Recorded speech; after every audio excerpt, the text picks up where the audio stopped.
Hi everyone, my name is Maliha and I'm a mental health counselor who loves sharing information about mental health. As you know, that being in the field of law, being a law student or a lawyer is very demanding and stressful. So I was very happy that South Asian Women in Law invited me today to take over their page so we can talk about how to manage our mental health during this very difficult time when we're quarantining ourselves at home.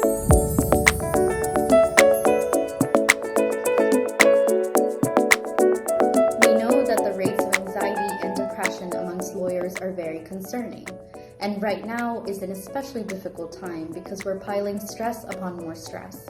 So today I wanted to provide you guys with some practical tips that you can implement to get through this difficult time. So I recently did an interview with NTV News about managing anxiety related to the coronavirus, and you can check out the full interview on my Instagram page.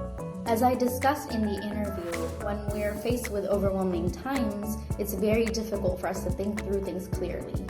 And this happens because when we're faced with a lot of distress, our body goes into fight, flight, or freeze mode.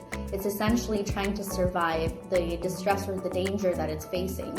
And when this happens, the front part of our brain, which is right here, the prefrontal cortex, it goes offline. And that's why it's very difficult to think rationally and make healthy decisions in this time, because that's exactly what it's in charge of. So one of the first things that we want to do is to help bring that part of the brain back online. And we can do this by practicing relaxation skills or techniques. Because when we are practicing those, we're sending a signal to our brain that we're safe. And once our brain feels safe, then our prefrontal cortex comes back online, and then we're better able to make good decisions for ourselves. There are many ways that we can practice relaxation. One of the things that I do with my clients is teaching them about grounding. And what grounding does is that it essentially brings us back into the present moment. So we're not worried about what's happened in the past or what's coming in the future. We're just being here right now. And a simple technique that I teach them is using our 5 senses to ground ourselves. So what we'll do is we'll start with our sense of sight. So noticing 5 things that you see currently. And then you're going to go into 4 things that you can touch, 3 things that you can hear, 2 things that you can smell, and 1 thing that you can taste. The way that we can practice relaxation is trying to do mindfulness. And there's a lot of great apps out there nowadays that we can utilize, which kind of guide us through and walk us through what to do so we can practice it. One of my favorite apps is Headspace.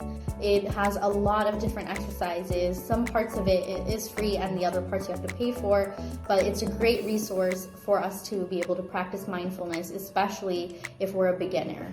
Another app that we can use is called Calm. I haven't tried it myself, but I've heard really good things about it as well. Another technique that we can try is doing yoga. I know that a lot of yoga studios are providing live classes on Instagram, and you can check that out and follow along at home, because it is important for us to practice good physical health and take care of ourselves physically during this time. Another helpful tip is for us to maintain our routine. Humans are creatures of habit. We love to have stability and consistency. And during difficult times, it's even more important for us to maintain our routines, because it gives us some sense of stability and normalcy. Having too many changes going on at the same time can be very overwhelming for us.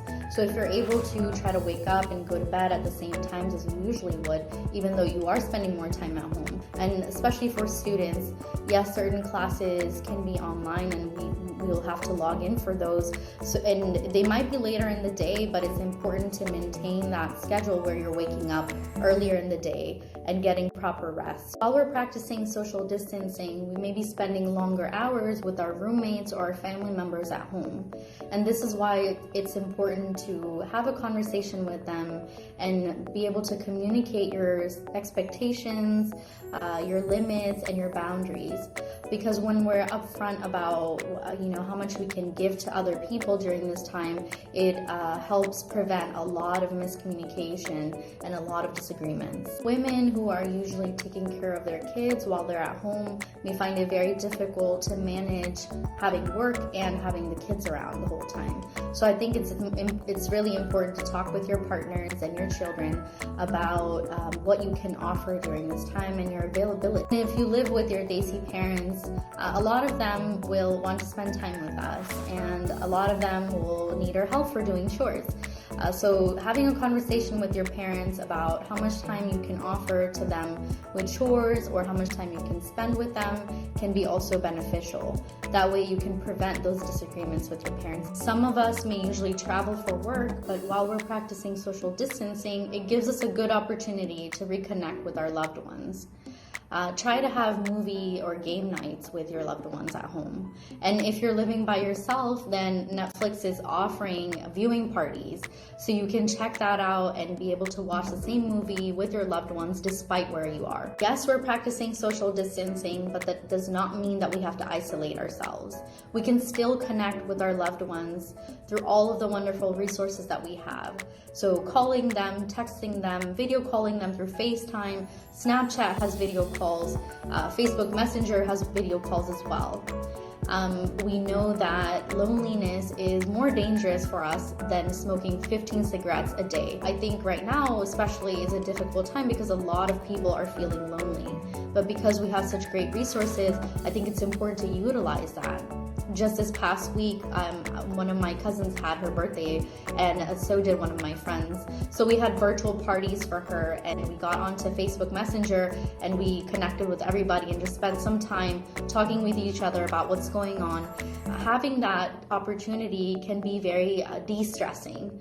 I think it's helpful to be connected with each other. We can even have study groups over video call. Not only will it help you stay in touch with each other, I think it holds us accountable and it holds our peers accountable, and it kind of helps us stay connected and get things done at the same time. We often have this mindset that I'm so used to stress, I don't have time to take care of my health. I don't have time to make that doctor's appointment, or I don't have time to make an appointment with a mental health provider. But that's a very maladaptive way of coping, because eventually it's going to have a lot of detrimental impacts on our physical, mental, or emotional well-being. So it's important to make time for ourselves and get the care that we need. If you're stressed out or if you feel overwhelmed, it's important to speak with a mental health provider. And there's a lot of great resources out there that you can check out. One of them is psychologytoday.com. You can filter mental health providers by the area that you live in and the needs that you are requiring. Another great resource is Texas Lawyers Assistance Program. I live in Texas, and I know that they provide a lot of free resources for people in the field. A lot of mental health providers, including myself, are providing telehealth sessions. So even though you are at home and not able to maybe go outside, it's important to maintain your care, and now it's easier for us to do it. There's a lot of secure HIPAA compliant softwares or programs that are able to provide us the help that we need. I know a lot of friends who've actually already had some telehealth sessions with their doctors, and I've had some telehealth sessions with my clients which have been successful so far.